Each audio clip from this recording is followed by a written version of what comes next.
السلام ورحمة الله وبركاته. الحمد لله نحمده ونستعينه ونستغفره ونؤمن به ونتوكل عليه ونعوذ بالله من شرور أنفسنا ومن سيئات أعمالنا من يهده الله فلا مضل له ومن يضلله فلا هادي له ونشهد أن لا إله إلا الله وحده لا شريك له ونشهد أن سيدنا وسندنا وحبيبنا وطبيبنا ومولانا محمدا عبده ورسوله أرسل إلى الناس كافة بشيرا ونذيرا وداعيا إلى الله بإذنه وسراجا منيرا أما بعد فأعوذ بالله من الشيطان الرجيم بسم الله الرحمن الرحيم إنما المؤمنون الذين إذا ذكر الله وجلت قلوبهم وإذا تليت عليهم آياته زادتهم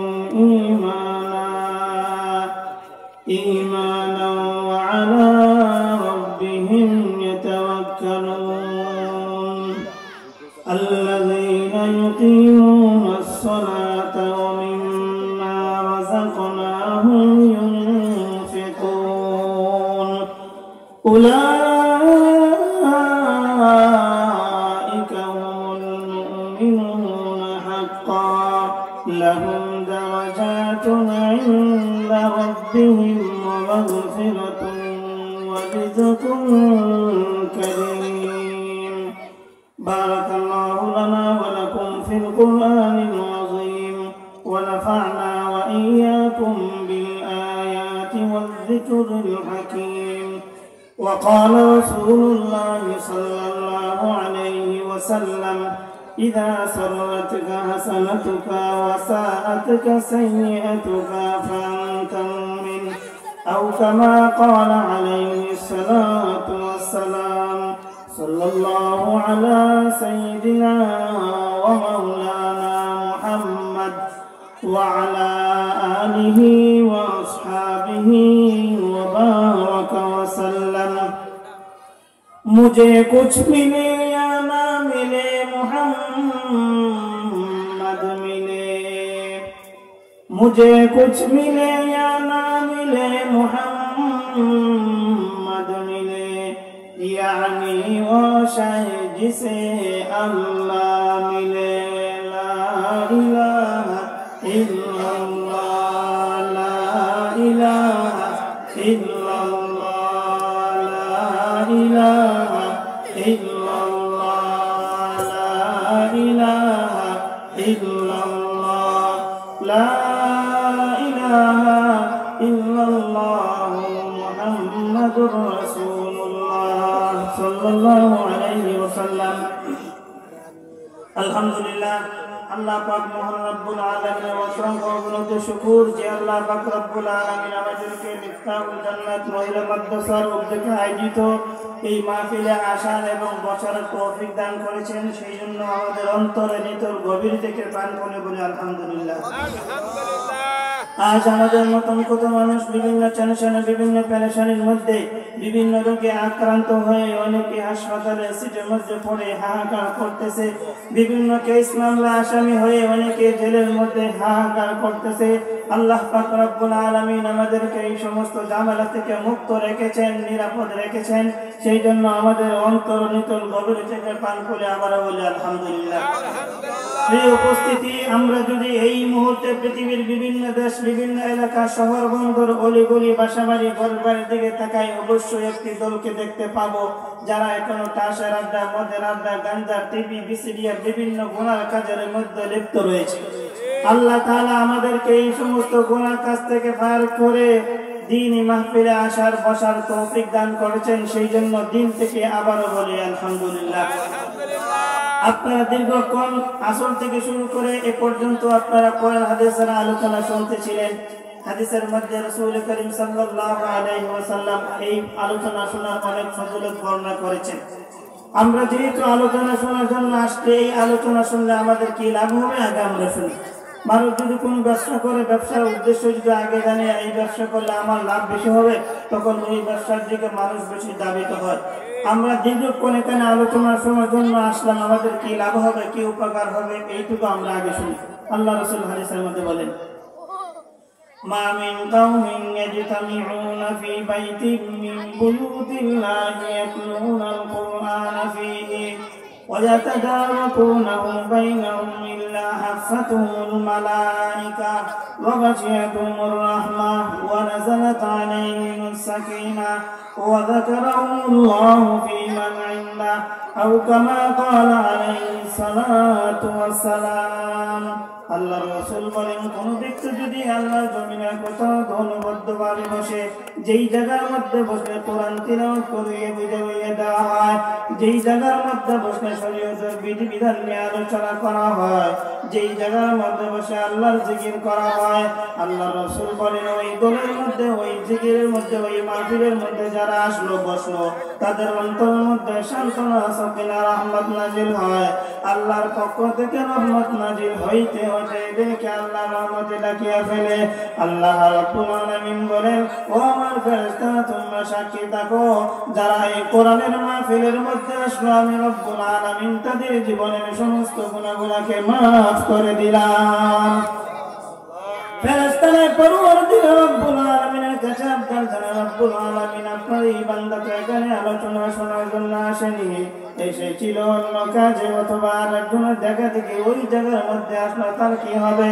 আল্লাহ রাব্বুল আলামিন বলেন, ও আমার ফেরেশতারা যার ওসিলা করিয়া, যার মাধ্যমে যা ডাকে সাড়া দিয়ে ওই মাহফিলের মধ্যে আসলো, আমি আল্লাহ তার ওসিলা করিয়া তাকেও মাফ করে দিলাম। আমরা আলোচনা শোনার প্রারম্ভে কিছুক্ষণ জিকির করেছি।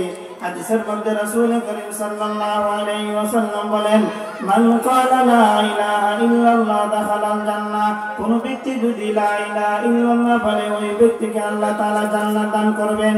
কেমন করে জান্নাত দান করবেন? আমরা যদি লা ইলাহা ইল্লাল্লাহ বলি, ওই লা ইলাহা ইল্লাল্লাহ বলার কারণে ওই আওয়াজটি, ওই শব্দটি বের হয়ে আল্লাহর আরশে আজিমের কাছে গিয়ে এইভাবে কাঁপতে থাকে। আল্লাহ রাব্বুল আলামিন জিজ্ঞেস করেন, হে লা ইলাহা ইল্লাল্লাহ তুমি কেন কাঁপতেছো, তুমি কেন কম্পমান? লা ইলাহা ইল্লাল্লাহ জবান খুলে যায়, বলে পরওয়ারদিগার রব্বুল আলামিন আমি দুনিয়া থেকে যেই ব্যক্তির জবান থেকে বের হয়ে আসছি ওই ব্যক্তিকে মাফ করা হয় নাই। আল্লাহ বলেন, ও লা ইলাহা ইল্লাল্লাহ তোমার কম্পন বন্ধ করে দাও, আমি তাকে মাফ করে দিলাম। এই জন্য যত বেশি লা ইলাহা ইল্লাল্লাহ বলবেন তত বেশি গুনাহ মাফ হবে, আল্লাহ তাআলা জান্নাত দান করবেন। আমি যত বندگی করি সব বندگির মূল হলো লা ইলাহা ইল্লাল্লাহ। আমি হজ করি, হজের মূল হলো লা ইলাহা ইল্লাল্লাহ। আমার যত বندگি আছে, মালি যত বندگি, শারীরিক যত বندگি আছে, সব বندگির মূল হলো লা ইলাহা ইল্লাল্লাহ। এই জন্য যত বেশি আপনি আল্লাহ পাকের কোরআন পড়বেন, যত বেশি জিকির করবেন, তত বেশি আপনার লাভবান হবেন। এই জন্য প্রিয় উপস্থিতি, আপনাদের খেদমতে আমি অদম সূরাতুল আনফালের 2টি আয়াত তিলাওয়াত করেছি। ওই 2 আয়াতের মধ্যে আল্লাহ পাক রব্বুল আলামিন 5টি গুণের কথা আলোচনা করেছেন। আল্লাহর কোন বান্দা যদি এই 5টি গুণে গুণান্বিত হয়, চিরসুখের বাসস্থান আল্লাহ তাআলা জান্নাত দান করবেন। সময় কম। আল্লাহ বলেন, ইন্নামাল মুমিনুনা আল্লাযীনা ইযা যুকিরাল্লাহ, ইন্নামাল মুমিনুন নিশ্চয় নিশ্চয় অবশ্যই অবশ্যই মুমিন তারাই, কারা? কোয়ালিটি শুরু, আল্লাযীনা ইযা যুকিরাল্লাহ ওয়াজিলাত কুলুবুহুম। আল্লাহ বলেন মুমিন তারাই যাদের সামনে আল্লাহর কথা আলোচনা করা হয়, আল্লাহর কথা জিকির করা হয়, আল্লাহর কথা উল্লেখ করা হয়, আল্লাহর নামটি শোনা মাত্রই তার অন্তরাত্মা কাঁপিয়া ওঠে আল্লাহর মহত্বে, আল্লাহর মর্যাদা, আল্লাহর দরবারে। এই জন্য আল্লাহ বলেন আল্লাযীনা ইযা যুকিরাল্লাহু ওয়াজিলাত কুলুবুহুম। এক নম্বর গুণ হলো যখন তার সামনে আল্লাহর কথা আলোচনা করা হয়, আল্লাহর কথা জিকির করা হয়, আল্লাহর কথা উল্লেখ করা হয়, আল্লাহর মহত্বে, আল্লাহর মর্যাদা, আল্লাহর দরবারে তার অন্তরাত্মা কাঁপিয়া ওঠে। আমাদের প্রশ্ন, যদি আমাদের সামনে এই আলোচনা হয় আমাদের অবস্থা কি? আমাদের অবস্থা হলো এরকম, আমাদের দিন পাথরের থেকে আরো বেশি শক্ত। এই জন্য আল্লাহ পাক আরেক আয়াতের মধ্যে বলে কাইফা তাকফুরুনা বিল্লাহি ওয়া কুনতুম আমওয়াতান ফাআহইয়াকুম সুম্মা ইউমীতুকুম সুম্মা ইউহয়ীকুম সুম্মা ইলাইহি তুরজাউন। ওরে বান্দা, তুমি কেমন করে আমি আল্লাহর সঙ্গে নাফরমানি করো, আমি আল্লাহর বিরুদ্ধে চলাফেরা করো, আমি আল্লাহর হুকুম অমান্য করো, অথচ এমন একদিন ছিল তোমার কোনো অস্তিত্ব ছিল না, আমি আল্লাহ তোমাকে অস্তিত্বের মধ্যে নিয়ে আসলাম। সামান্য পানি, সেই পানিকে জমাট বানালাম, জমাট থেকে রক্ত বানাইলাম, রক্ত থেকে গোশত বানাইলাম, গোশত থেকে হাড্ডি, রক্ত, সুন্দর চামড়ার বেষ্টনী দিয়ে, ফিজিক্যাল স্ট্রাকচার দিয়ে তোমাকে আমি আল্লাহ সুন্দর করে সৃষ্টি করলাম। তোমার কোনো অস্তিত্ব ছিল না, তুমি কেমন করে আমি আল্লাহ নাফরমানি করো? অথচ তোমার কোনো অস্তিত্ব ছিল না, আমি আল্লাহ তোমাকে অস্তিত্বের মধ্যে নিয়ে আসলাম। তোমার আব্দুল্লাহ, আব্দুল করিম, আব্দুল জব্বার নাম রূপ ধারণ করো, তোমাকে বিভিন্ন নামে ডাকে। 60, 70, 90, 100 বছর পূর্বে তুমি দুনিয়াতে ছিলে না, আমি আল্লাহ মহব্বত করে সামান্য পানি, রক্ত, গোশত, চামড়ার বেষ্টনী দিয়ে তোমাকে সৃষ্টি করলাম। আমি আল্লাহ যখন তোমাকে সৃষ্টি করলাম, রূহের জগতে তোমাকে বলেছিলাম আলাস্তু বিরব্বিকুম, আমি কি তোমাদের রব নয়? তখন তোমরা জবাব দিয়েছিলে ক্বালু বালা, হ্যাঁ আপনি আমাদের রব, আপনি আমাদের সব। আর যখন মায়ের পেটে যাও, মায়ের পেটে যেতে যাওয়ার পরে ইয়াখরুজু মিন বাইনি সুলবি ওয়া তারাইব, বাবার পিঠ থেকে মায়ের পেটে গেলাম, সেখানে যাওয়ার পরে আল্লাহ পাক রব্বুল আলামিন 3 অন্ধকারের মধ্যে চামড়ার বেষ্টনীর ভিতরে, নিশ্চিত বেষ্টনীর মধ্যে আল্লাহ তাআলা আমাদেরকে রেখেছেন। 10 মাস 10 দিন সেখানে ছিলাম। 4 মাস বয়স যখন হয়ে যায় আল্লাহ তাআলা আমাদেরকে রূহ দেন। রূহ দেওয়ার পরে জিজ্ঞাসা করেন বান্দা, তুমি মায়ের পেটে নিশ্চিত বেষ্টনী দেখার কোনো ব্যবস্থা নাই, শীতের সিজন, তুমি পানির মধ্যে বসবাস করতেছো। দুনিয়াতে এখন শীতের সিজন, মানুষ শীতে কাতর হয়ে যাচ্ছে, গরমের প্রয়োজন, অনেকেই লেপ তোষক ব্যবহার করে। তোমার কি অবস্থা? বান্দা জবাব দেয় পরওয়ারদিগার রব্বুল আলামিন, আমি নিশ্চিত বেষ্টনী পানির ভিতরে বসবাস করতেছি, আমার কোনো সমস্যা নেই। গরমের সিজন যখন চলে আসে আল্লাহ পাক জিজ্ঞাসা করেন, এখন গরমের সিজন, মানুষ ঠান্ডার প্রয়োজন, তুমি মায়ের পেটের ভিতর বসবাস করতেছো যেখানে দেখার কোনো ব্যবস্থা নাই। আল্লাহ বলেন সুম্মা খালাকনান নুতফাতা আলাকাতান ফাখালাকনাল আলাকাতা মুদগাতান ফাখালাকনাল মুদগাতা ইযামান ফাকাসাউনাল ইযামা লাহমা। আমি আল্লাহ তোমাকে সুন্দরভাবে এরকম ফিজিক্যাল স্ট্রাকচার দিয়ে সৃষ্টি করলাম। এখন গরমের সিজন, মানুষ গরমে কাতর হয়ে যাচ্ছে, তোমার কি অবস্থা? বান্দা জবাব দেয় পরওয়ারদিগার রব্বুল আলামিন, যদিও আমি মায়ের পেটের 3 অন্ধকারের মধ্যে বসবাস করতেছি, আল্লাহ আমার কোনো গরম লাগে না, অনেক সুন্দর জীবন যাপন করতেছি। এইরকম ভাবে রূহের জগতে জবাব দিলাম আল্লাহ তুমি আমাদের রব। মায়ের পেটের ভিতর থাকার পরে আল্লাহ শুকরিয়া আদায় করলাম। আর যখন দুনিয়াতে আসলাম, আসার পরে বলে দুনিয়াই আমাদের সব। আল্লাহ বলে সুম্মা কাসাত কুলুবুকুম মিন বাদি যালিকা ফাহিয়া কাল হিজারাতি আও আশাদ্দু কাসওয়া। এই দুনিয়ার মানুষ, তোমাদের অন্তর পাথরের মতো শক্ত হয়ে গেল, অথচ অনেক পাথর এমন রয়েছে আমি আল্লাহর ডর ভয়ে উপর থেকে করে নিচে বিলীন হয়ে যায়, অস্তিত্বহীন হয়ে যায়, পানি হয়ে যায়। তারপরে তোমরা কেমন করে আমি আল্লাহর সঙ্গে নাফরমানি করো, কৃতজ্ঞ হও? এই জন্য আল্লাহ বলেন আল্লাযীনা ইযা যুকিরাল্লাহু ওয়াজিলাত কুলুবুহুম। মুমিনের 1 নম্বর গুণ হলো যখন তার সামনে আল্লাহর কথা আলোচনা করা হয়, আল্লাহর কথা জিকির করা হয়, আল্লাহর কথা উল্লেখ করা হয়, আল্লাহর মহত্বে, আল্লাহর মর্যাদায় তার অন্তরাত্মা কাঁপিয়া ওঠে। আর ইব্রাহিম রাহমাতুল্লাহ আলাইহি আল্লাহর ওলি ছিলেন। উনি যখন জিকির করতেন লা ইলাহা ইল্লাল্লাহ লা ইলাহা ইল্লাল্লাহ, হঠাৎ জিকির করতে করতে এক পর্যায়ে দেখেন ওনার দেহের মধ্যে একটি সাপ পেঁচাইয়া পেঁচাইয়া তার মুখের সামনে দিয়ে এইরকম হাঁ করে আক্রমণ করবে। আর ইব্রাহিম রাহমাতুল্লাহ আলাইহি চক্ষু খুলে দেখেন সাপ এই মুহূর্তে আক্রমণ করবে। তখন উনি সাপকে লক্ষ্য করে বলেন, ওরে সাপ, তোমাকে আল্লাহ তাআলা সৃষ্টি করেছে, আমাকে আল্লাহ তাআলা সৃষ্টি করেছে, তুমি আল্লাহর ইবাদত করো, আমিও আল্লাহর ইবাদত করি, তোমার কোন কাজে আমি বাধা দেই না, আমার কাজে বাধা দেওয়ার জন্য তুমি কেন আসছো? আর ইব্রাহিম কিসি কো नहीं डरता मगर ला इलाहा इल्लल्लाह, যেই মুহূর্তে আল্লাহর নাম উচ্চারণ করলেন, আল্লাহর নামটি বলেন, সাপ ওনার দেহকে ছেড়ে দিয়ে জঙ্গলের মধ্যে চলে যায়। এই জন্য মুমিনের এক নম্বর গুণ হলো যখন তার সামনে আল্লাহর কথা আলোচনা করা হবে, আল্লাহর কথা জিকির করা হবে, আল্লাহর কথা উল্লেখ করা হবে, আল্লাহর মহত্বে, আল্লাহর মর্যাদায় তার অন্তর আত্মা কাঁপিয়া উঠবে। ইব্রাহিম আলাইহিস সালাতু ওয়াস সালামের অন্তরে আল্লাহ পাকের ইশক আর মহব্বত কি পরিমাণ ছিল, উনি বেশি বেশি আল্লাহ তাআলা জিকির করতেন। হঠাৎ করে একদিন জিকির করতেছেন আল্লাহ আল্লাহ আল্লাহ, আল্লাহ তাআলা ইব্রাহিম আলাইহিস সালাতু ওয়াস সালামের প্রশংসা ফেরেশতাদের মধ্যে আলোচনা করলেন। ফেরেশতারা বলেন, পরওয়ারদিগার রব্বুল আলামিন, আপনার এই বান্দা তো বিশাল অট্টালিকার মালিক, ওনার ধন দৌলতের কোনো অভাব নেই, এই জন্য 24 ঘন্টা আপনার নামের তাসবিহ পড়ে, আপনার নামের জিকির করে। আল্লাহ রাব্বুল আলামিন বলেন, ও আমার ফেরেশতারা, ইব্রাহিমের অন্তরে দুনিয়ার মহব্বত বেশি নাকি আমার মহব্বত বেশি, তোমরা পরীক্ষা করে আসো। আল্লাহ রাব্বুল আলামিন ফেরেশতা পাঠাইলেন, ইব্রাহিম আলাইহিস সালাতু ওয়াস সালাম জিকির করতেছেন, উনার পাশে বসিয়ে ফেরেশতারা জিকির করেন আল্লাহ আল্লাহ আল্লাহ। যে যাকে বেশি ভালোবাসে তার প্রশংসা অন্যের মুখ থেকে শুনলে আরাম পায়, শান্তি পায়, মজা পায় বেশি। আর ইব্রাহিম আলাইহিস সালাতু ওয়াস সালাম যখন জিকির করলেন, দেখেন উনার পাশে দুইজন বসে বসে জিকির করতেছেন।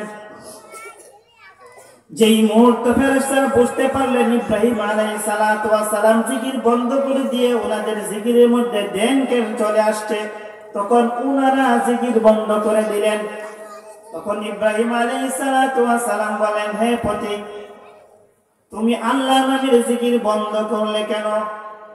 ফেরেশতারা পরওয়ারদিগার কাছে ফেরেশতারা বলেন, ও ইব্রাহিম আলাইহিস সালাতু ওয়াস সালাম, আমরা হলাম পেশাদার জিকির করনেওয়ালা, টাকার বিনিময়ে আমরা জিকির করি, যদি আপনি আমাদেরকে কিছু টাকা দেন, টাকা দেওয়ার পরে আমরা জিকির করে শোনাবো।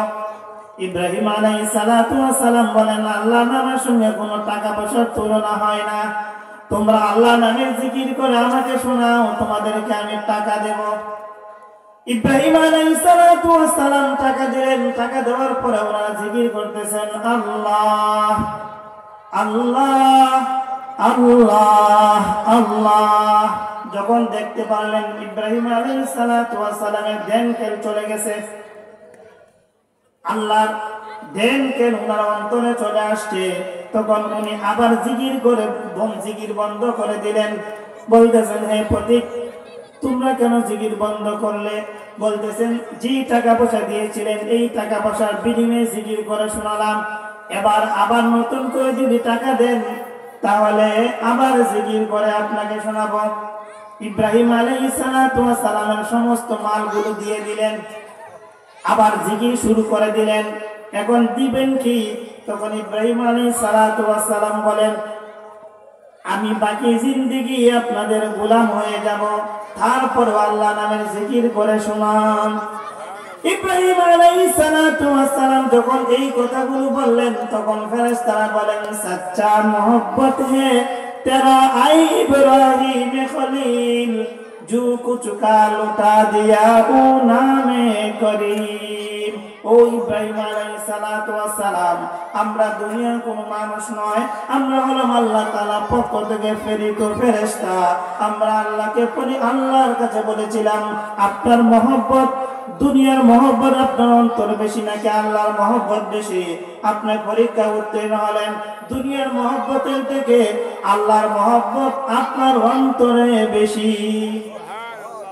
এই জন্য আল্লাহ বলেন, আল্লাযীনা ইযা যুকিরাল্লাহ, এক নম্বর গুণ হলো যখন তার সামনে আল্লাহর কথা আলোচনা করা হয়, আল্লাহর কথা জিকির করা হয়, আল্লাহর কথা উল্লেখ করা হয়, আল্লাহর নামটি শোনা মাত্রই তাদের অন্তর আত্মা কাঁপিয়া ওঠে। দুই নম্বর গুণ, ওয়াইযা তুলিয়াত আলাইহিম আয়াতুহু যাদাতুহুম ঈমানা। দুই নম্বর গুণ হলো যখন তাদের সামনে কোরআন তিলাওয়াত করা হয়, কোরআন তিলাওয়াতের কারণে ঈমান বেড়ে যায়। যাদাতুহুম ঈমানা, কোরআন তিলাওয়াত শুনলেই তাদের ঈমান বেড়ে যায়।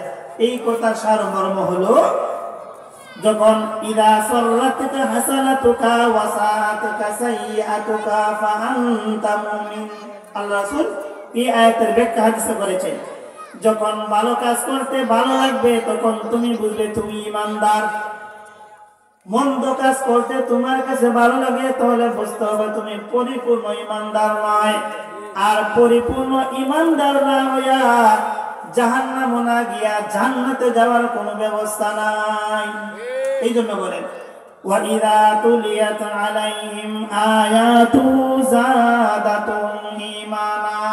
ঈমানদারের দুই নম্বর গুণ হলো যখন তার সামনে আল্লাহ পাকের কোরআন তিলাওয়াত করা হয় তখন কোরআন তিলাওয়াত শুনতে তার কাছে ভালো লাগে, সব বাদ দিয়ে কোরআন তিলাওয়াত শুনে। আজকে যে উদ্দেশ্য কেন্দ্র করে আপনি এখানে আসছেন, এই মাদ্রাসার মধ্যে 24 ঘন্টা কোরআন তিলাওয়াত হয়। এখন প্রশ্ন করবেন, হুজুর 24 ঘন্টা হয় কেমন করে? 24 ঘন্টার ভিতরে তো 6 ঘন্টা তারা থাকে ঘুমের মধ্যে, বাকি 2 ঘন্টা অন্য অন্য কাজ। এটা হলো লিয়াকসের হুকমের কুল হিসাবে। 24 ঘন্টার ভিতরে বেশি অংশই তারা কোরআন নিয়ে ব্যস্ত থাকেন। এই জন্য বইকে 24 ঘন্টাই তারা অন্তর্ভুক্ত। এই জন্য মাদ্রাসায় কোরআন তিলাওয়াত করা হয়, এই মিফতাহুল জান্নাতের মধ্যে কোরআন তিলাওয়াত করা হয়। আল্লাহ রাসূল হাদিসে বলেন, তারাকতু ফীকুম আমরাইন লাম তাদিল্লু মা তামাসসাকতুম বিহিমা কিতাবাল্লাহি ওয়া সুন্নাত রাসূলি। আল্লাহ রাসূল বলেন, ও আমার উম্মতরা শোনো, আমি দুনিয়াতে ছিলাম না, আল্লাহ তাআলা আমাকে দুনিয়ার বুকে প্রেরণ করেছেন। আমি দুনিয়াতে আর থাকবো না, আল্লাহ তাআলা আমাকে নিয়ে যাবেন। আমি চলে যাওয়া সত্ত্বেও দুইটা জিনিস তোমাদের কাছে রেখে গেলাম, ছেড়ে গেলাম, দিয়ে গেলাম। ওই দুই জিনিসকে তোমরা যদি আঁকড়িয়ে ধরো তোমরা জান্নাতে যাইতে হবে না, ওই দুই জিনিসই তোমাদেরকে জান্নাতে নিয়ে যাবে। কি? লান তাদিল্লু মা তামাসসাকতুম বিহিমা কিতাবাল্লাহ। এক নম্বর হলো আল্লাহ পাকের কোরআন। এক নম্বর কি? আল্লাহ পাকের কোরআন। এই মাদ্রাসায় কোরআন তিলাওয়াত করা হয়। আল্লাহ রাসূল হাদিসের মধ্যে আরো বলেছেন, যেই সমস্ত ব্যক্তিরা কোরআন তিলাওয়াত পড়বে প্রত্যেকটা হরফের বিনিময়ে তার আমলনামায় 10টা করে নেকি লিখে দিবেন। কোরআন হলো এমন এক কালাম, যেই কালাম দেখলেও সওয়াব, যেই কালাম পড়লেও সওয়াব। পড়তে পারেন নাই কিন্তু আরেকজন হাফেজ কোরআন তিলাওয়াত পড়ে, আপনি বসে বসে শুনতেছেন, শোনার মধ্যেও সওয়াব। এমন পৃথিবীতে এমন কোন গ্রন্থ বই নেই যেই বই পড়লেও সওয়াব, দেখলেও সওয়াব, শুনলেও সওয়াব। একমাত্র আল্লাহ পাকের কোরআন আপনি পড়তে পারেন নাই, চোখ দিয়ে যদি দেখেন তাহলে দেখার কারণে সওয়াব পাবেন। আপনি দেখতে পারেন নাই, কান দিয়ে যদি বসে বসে কোরআন তিলাওয়াত শুনেন তাও সওয়াব পাবেন। দেখলেও সওয়াব, পড়লেও সওয়াব, শুনলেও সওয়াব। আর এই কোরআন তিলাওয়াত এই মাদ্রাসায় হয় কিনা? এই জন্য আল্লাহ রাসূল বলেন, এই দুনিয়ার মানুষ তোমরা কোরআনকে মহব্বত করো, কোরআনকে ভালোবাসো। তুমি যদি কোরআনকে মহব্বত করো, কোরআনকে ভালোবাসো, তুমি যদি জিরো থাকো আল্লাহ তাআলা তোমাকে হিরো বানিয়ে দিবেন। তুমি যদি ছোট থাকো আল্লাহ তাআলা তোমাকে বড় বানিয়ে দিবেন। বলেন তো, আপনারা এখানে যে আসছেন এই ছাতায়ের পাটির মধ্যে বসে গেলেন, এটা কিসের কারণে? কোরআনের কারণে। কিসের কারণে? কোরআনের কারণে। আপনার বেনের বাড়ি, আপনার শ্বশুর বাড়ি, আপনার বন্ধুর বাড়িতে গিয়ে এইরকম ভাবে বসবেন? বসবেন নিচে। যদি এই বিছানা দেয় হোক তাহলে কি হবে, বাসায় আসে অভিমান করে বলবেন যে আমি তোমার আত্মীয় বাড়িতে গিয়েছিলাম, আমি তোমার শ্বশুর বাড়িতে গিয়েছিলাম, আমি তোমার বাবার বাড়িতে গিয়েছিলাম, আমাকে সুন্দর বিছানা দেয়নি, কিন্তু এখানে বসছেন কিসের কারণে? কোরআনের কারণে। এই জন্য আল্লাহ রাসূল বলেন কোরআনকে মহব্বত করো, কোরআনকে ভালোবাসো। তুমি যদি কোরআনকে ভালোবাসো, কোরআনকে মহব্বত করো, তাহলে এই কোরআন তোমাকে সুপারিশ করে জান্নাতে নিয়ে যাবে।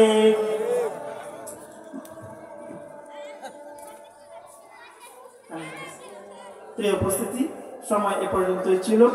আপনাদের খেদমতে যেই সমস্ত আলোচনা করা হলো, আল্লাহ তাআলা আমাদের সবাইকে বুঝার তৌফিক দান করুন। আসসালামু আলাইকুম ওয়া রাহমাতুল্লাহ।